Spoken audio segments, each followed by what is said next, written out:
రాష్ట్ర ప్రభుత్వం వరంగల్ జిల్లా కలెక్టర్ గారి సారథ్యంలో డిపిఆర్ సమాచార పౌర సంబంధాల శాఖ తెలంగాణ సంస్థ సారథి జూపాక చివన్న కళా బృందం చేత కళాజాత కార్యక్రమాన్ని ఉద్దేశించి ఒక చక్కటి పాట మన కోసం మన అందరి కోసం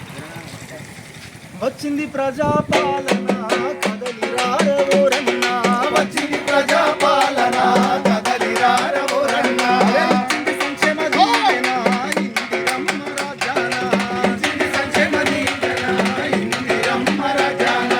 ఊరు లేని నిరుపేదలందరికీ